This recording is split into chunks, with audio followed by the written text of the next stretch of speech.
how's it going, everybody? Welcome to another episode of Alex and DJ Watch a Doc. That's Alex.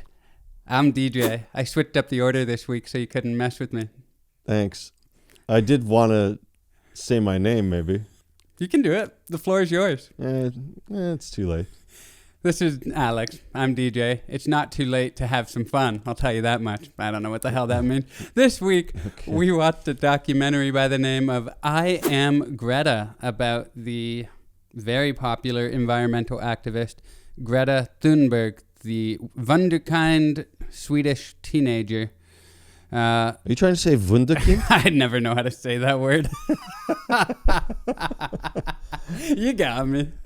It's Thunberg and wunderkind. And she's not German. She's not German. I know. I felt Swedish. weird immediately about using that word to describe a Swede, but Europe, right? Yeah. Yeah, sure, why not? And also, she's not a kint anymore. That's the other thing. She's 18. Yeah. Yeah, I've had a countdown. I've been tracking down, keeping track of when Greta would be 18. I don't know. I don't want to know why. So that I could criticize her without feeling bad.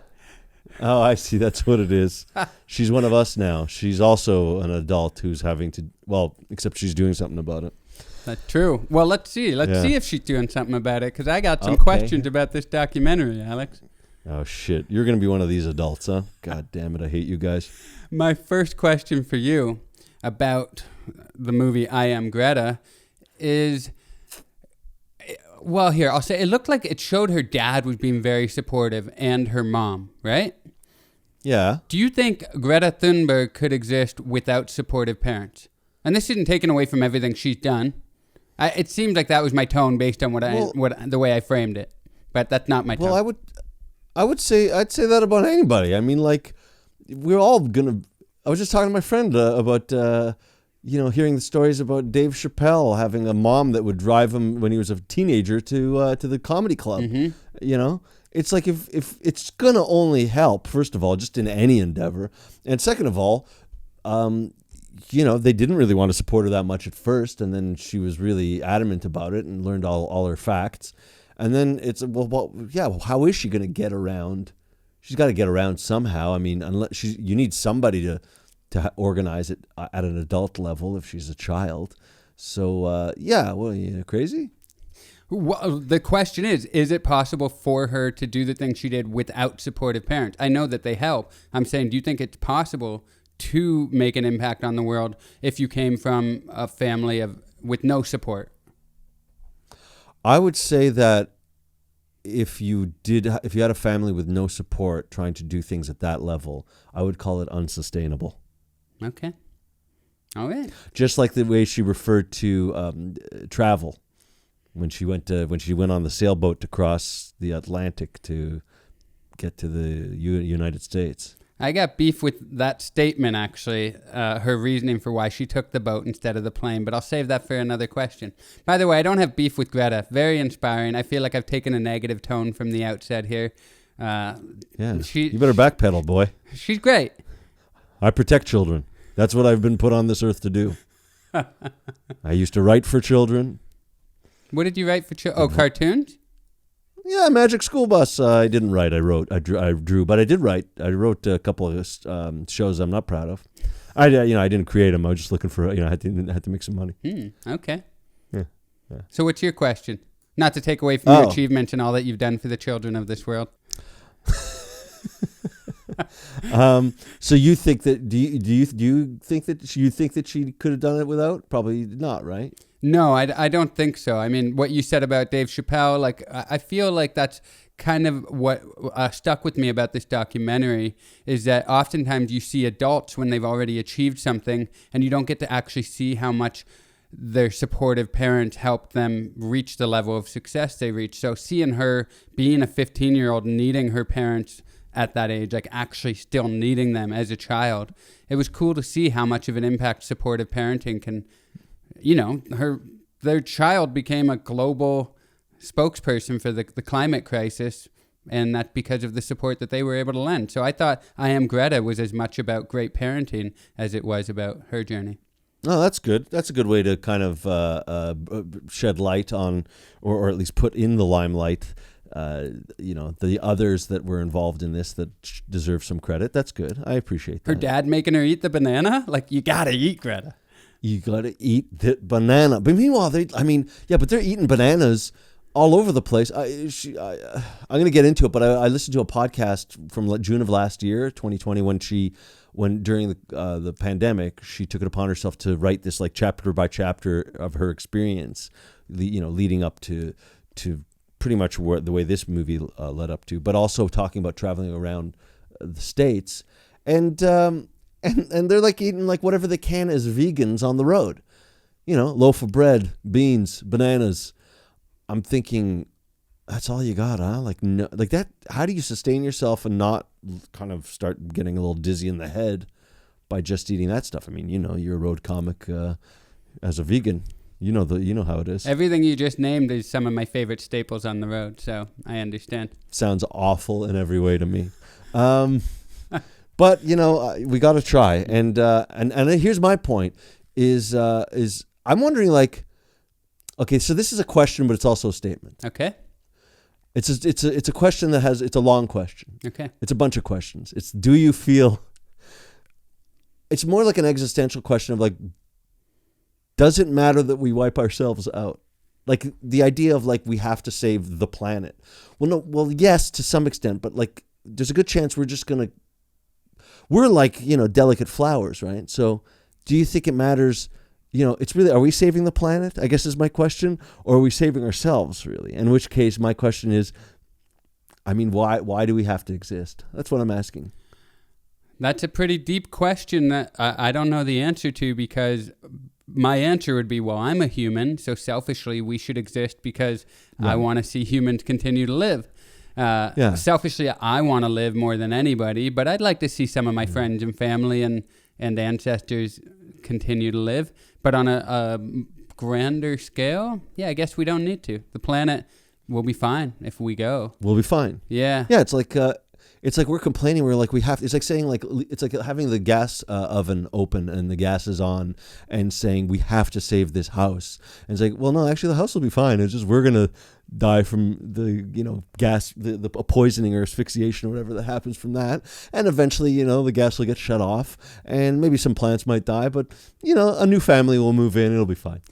Yeah. That's pretty much how it's going to play out. But pride and ingenuity, all these things that make humans humans, that's why I think it's so frustrating. It's like we figured so much stuff out. Why can't we just figure this out? I think it's called selfishness. Yeah. I mean, that's the other part of this, is that it was so irritating to watch the adults in this. Yeah. But I will say I've never felt older than I did while I was watching this doc. And I'll make this my next question to you, because they showed so many assholes like Bolsonaro from Brazil, or Trump, or Piers Morgan, or there's one more, Putin from Russia, just like really shitting on Greta, being like she doesn't understand the way the world works. Condescending. Yeah, condescending. Oh, she's hysterical. She sees the world in black and white, all these things. But I've never felt older in my life, because if I was like 18 watching Greta with her impassioned speeches, I would have been like, I was pure idealism at that age. I would have been like, fuck yeah, Greta, let's do this.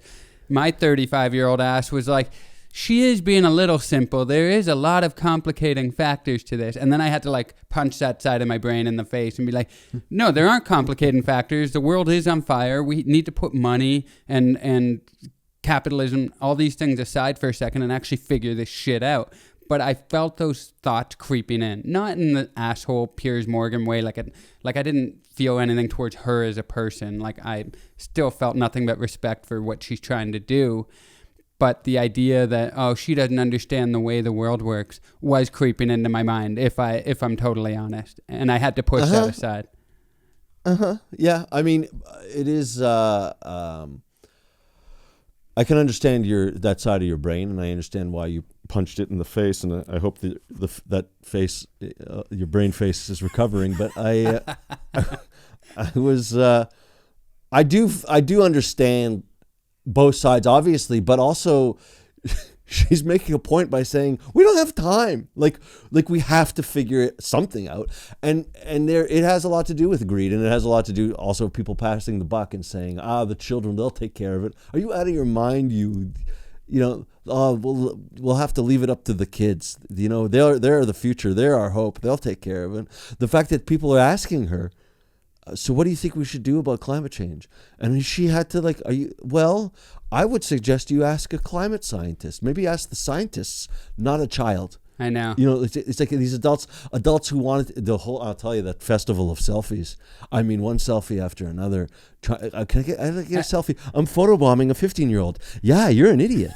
And then after they would take the selfie, they're like, I'm proud of you. It's like, I don't give a shit if you're proud of me. You're an adult taking a selfie with a 15-year-old. Yeah. Oh my God. It's just, you're such an inspiration to us. There's so many of these things that were said where she had to actually bounce it back at them and say, it's really, I'm not supposed to be, I don't want to direct the attention to me. I want to direct the attention to the problem. Yeah. But unfortunately, we live in a celebrity culture. And it was just like, I wrote like a list of all the celebrity culture moments in that, where it's just about Greta, you're the great Greta. Mm-hmm. Thanks for doing this for us. I'm not doing it for, you should be doing it. Yeah. That kind of I haven't done anything. I'm just speaking. I'm hoping that we can all do something after this speech, but apparently you just want a selfie. Even the way Emmanuel Macron from France was talking to her, like, so how do you go to school? Like, it was like a curiosity, like just like a novelty act. But yes. Well, yeah, him talking to her was also kind of an embarrassment to himself, I think. It felt a little bit like The Emperor Has No Clothes, where the child is actually saying, does anybody else see that this is a problem? I mean... Yeah. It's not that the emperor has no clothes. It's that the emperor has a lot of lobbyists waiting out in the hallway. And he knows that it doesn't matter what this little girl says. They're the ones he's got to answer to. That's true. And they have some really nice clothes they could give him. Yeah, exactly. Yeah. I would like to ask the question, with how much force do you want to wallop the useless dink on Fox News that called her a mentally ill Swedish child? Please answer in pounds per square inch. Answer in what? Pounds per square inch, PSI, please. How many pounds per square inch would you hit him with? Oh my God, 1,000 pounds per square inch. Like, it was, the amount of vitriol that was hurled at this teenage girl was just like, I mean... I just want to, I want to beat these people with sticks until they start crying for their mommy. Like, just to really let them bring them down to that level. Here's the thing. It's so theatrical, the way these right-wing, I guess it's not just right-wing, media in general. The way that media frames things is so clearly, it's so transparently used to serve their own self-interest. So just as an example, the way they talk about Greta's histrionics and how hysterical she is and bringing up her mental illness and everything, those same people with this recent Kyle Rittenhouse thing, the trial going on from Kenosha last summer, his crocodile tears on the stand that were very hard to watch. You got people on media that are supporting him being like, well, look at him, he's just a child and look at what he's been through. So it's so clearly just... it's picking sides. For whatever works for their particular agenda. So their words literally mean nothing. And she's aware of that too. That's what I loved about her, watching her laugh at the things she was reading. Her father was very concerned. She's getting death threats. He's taking it very seriously. He's learning how to do CPR and apply pressure to a wound. She's literally laughing at people, like saying terrible things about her online.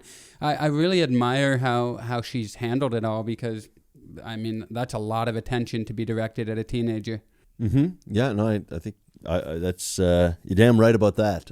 And I after your question, I have a follow-up after you said death threats. It reminded me of another question I have for you after your next one. Okay.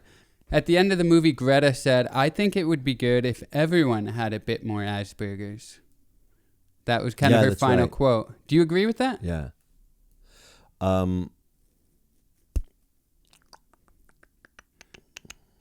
That's a tough one, because I think that everything has its benefits and its drawbacks, and I think the benefits of it would make people focus more and not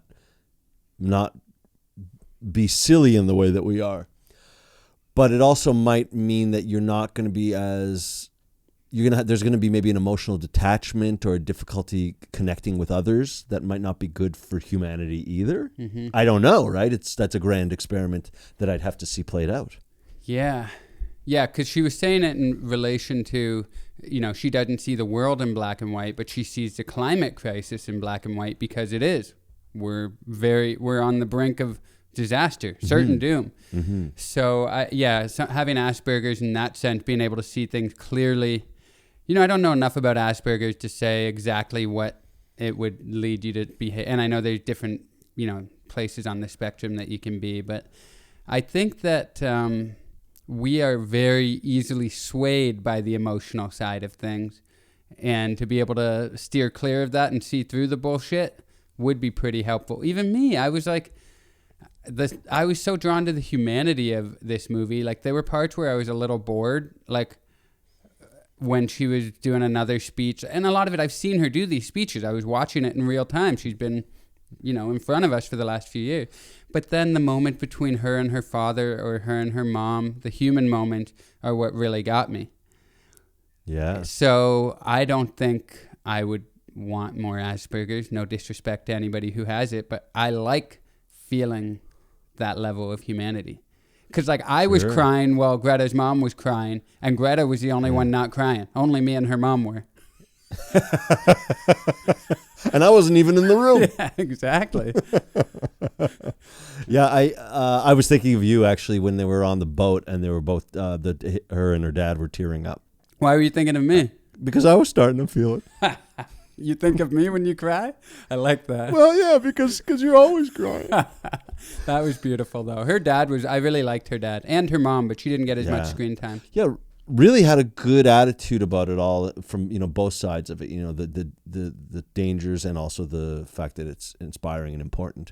I just want to add to that idea, though, of the benefit of having Asperger's. There's also the other benefit is that the benefit of the outsider perspective, the fact that she was not, didn't get along with the other kids. So it gives her this attitude where everybody else kind of goes along and doesn't want to not look cool. And it's like, oh, you brought up the climate. Oh, you're such a downer. We're just trying to have a good time here. Like all those things that so many people will not do when you're an outsider, you don't care about those things because you never had access to it anyway.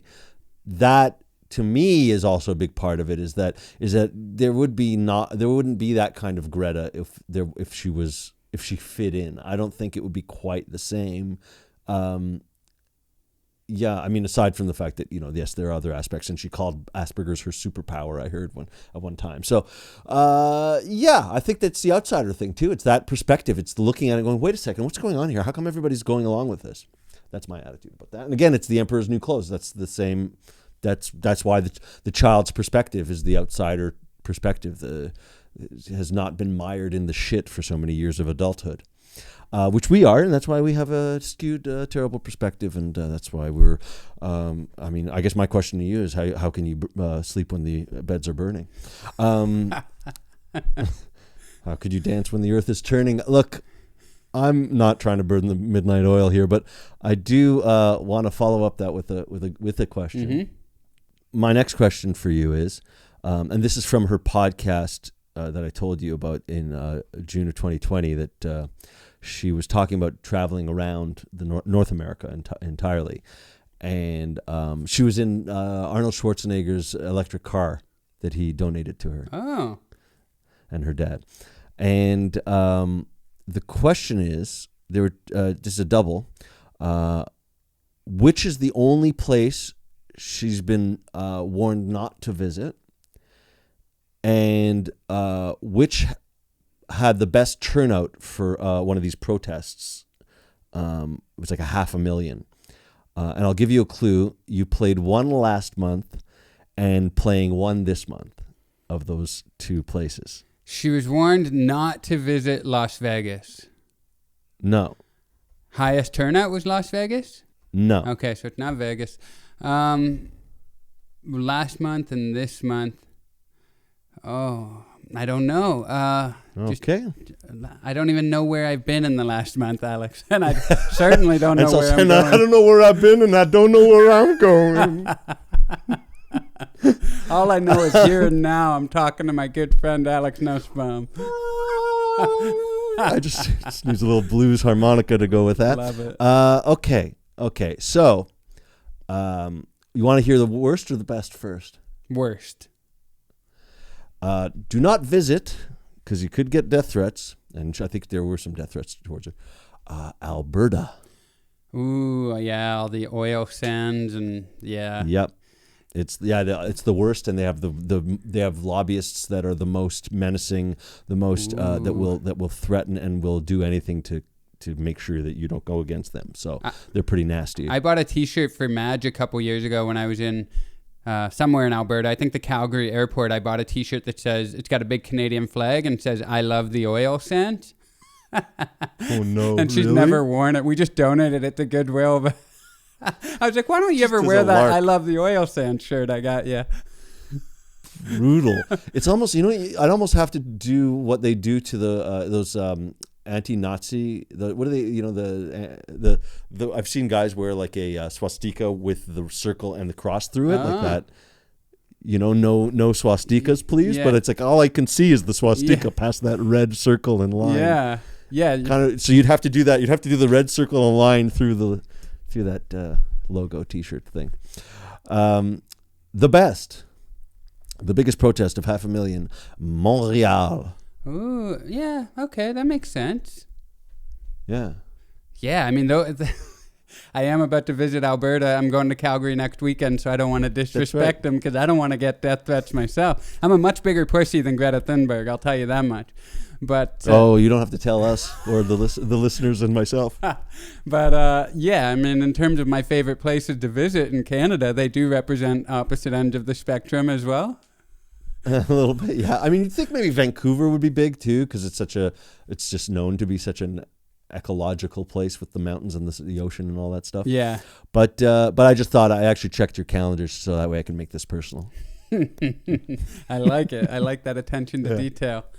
Yeah, no problem. Okay, I got 2 more questions for you. Well, one, I'm going to bring it back to what I said earlier that I had beef with. She took the sailboat.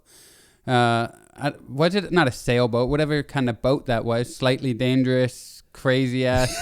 I think they called it a sailboat. Okay, with a handsome skipper.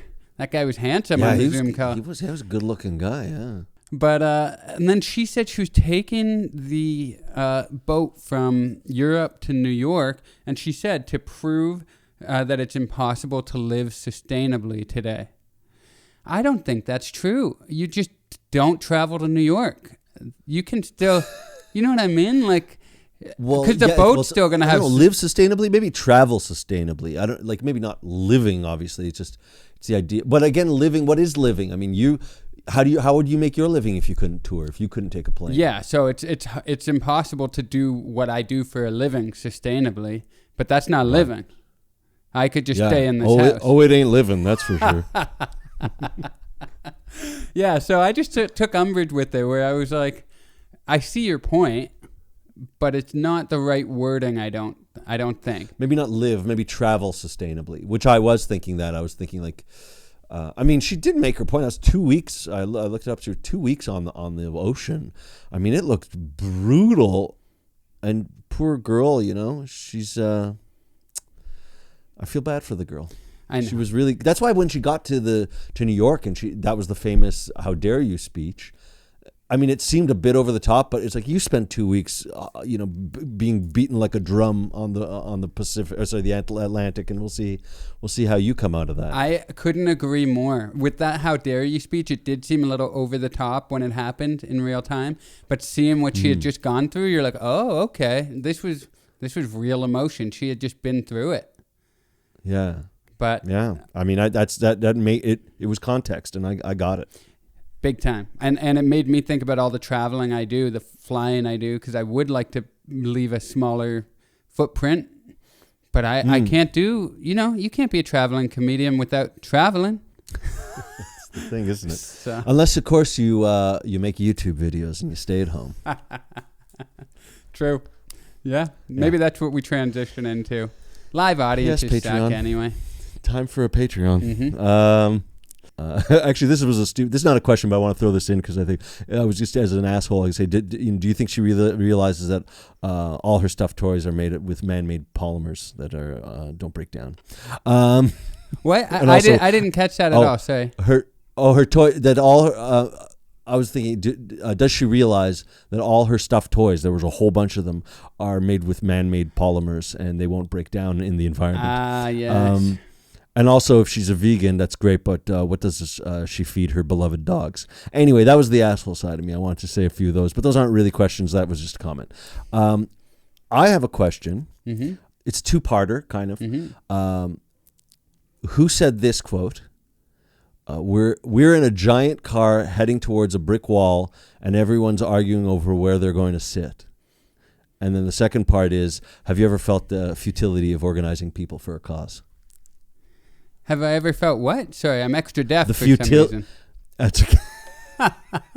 Now, it's DJ Damaris. Now extra deaf. Deaf? That's fine.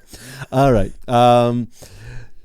Yes. Just a second. Have you ever felt the futility of organizing people for a cause? Oh, yeah. Yeah, big time. I used to work for a charity and they did big things, this charity in Canada, and I wasn't even the one personally responsible for organizing everybody, but even like after the event was over, I would feel like, I don't think we actually did anything today. I like the uninspired speech at the end. Well, I think we did no good today. Well, there was like 30,000 kids packed in an arena cheering on, like, we got to change the world. And in that moment, you get swept up in it. But then when the dust settles and everyone's gone, you're like, what happened? Yeah. What did we do? Yeah. They realized, we actually only said we got to change the world. Did you notice that we never actually took action? Did you notice? Exactly. Yeah. And then, you got the same sort of things where you got celebrities coming and lending their endorsements and all that. And everybody feels good about it. But what did we do? What did we do? Yeah. You have to answer the first part before I share my story about trying on, and it wasn't as big as that, but I just want to share. But the first part, which is who do you know whose quote that is? That we're in a giant car heading towards a brick wall and everyone's arguing over where they're going to sit? I'm going to say, I'm going to go with either Arnold Schwarzenegger or Bob Dylan. Okay. Yeah, that sounds like a kind of Bob Dylan type thing. It's actually David Suzuki. Oh, okay. Love me Canada's some Suzuki. Own. I'm sure you do.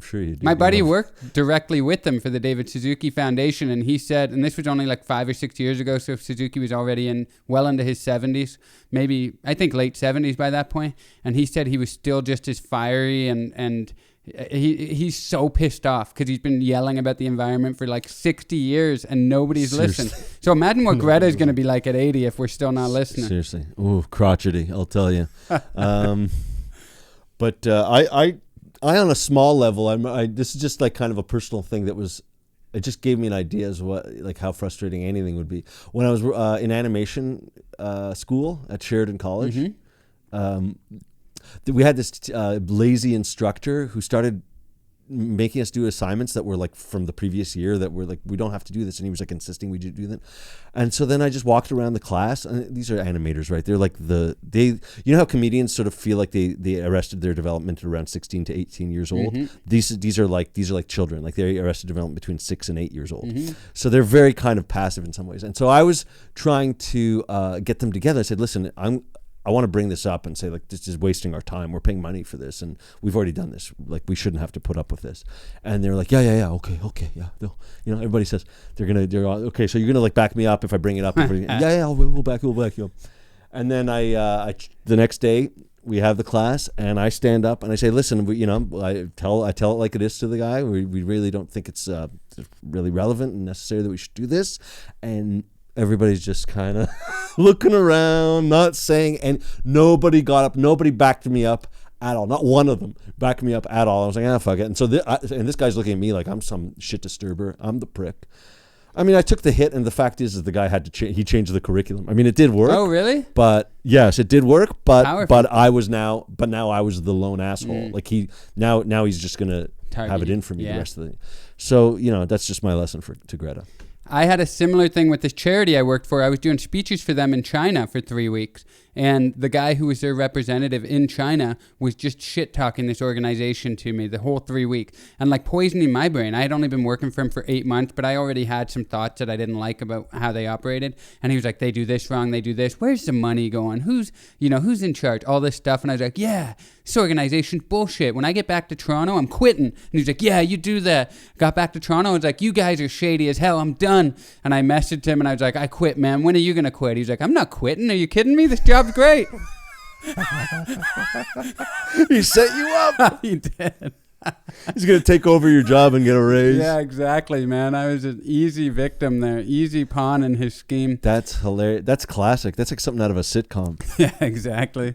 And he's the other side of the world. I had no recourse. But I'm going to say one last thing before we go. What I don't like about this doc, It was called I Am Greta. There's that book, I Am Malala. Remember the... Yeah. I mean, choose a different name. You can't just go with the I Am. And it ends in A, Malala, Greta. There was two... You really think that they're the only I Ams out there? Well, a young girl making a difference in the world whose name ends in an A. I Am Malala, I Am Greta. I'm not saying they're the only one, but it's the closest... comparison. I'd say that you're right. I'd say that you're right that maybe it's not the most original thing, but I think if anything we learned from the documentary is we got bigger fish to fry. That's true, and we shouldn't be frying fish at all. That's what I learned from this doc. From the previous one too, from that last one we did about the fish.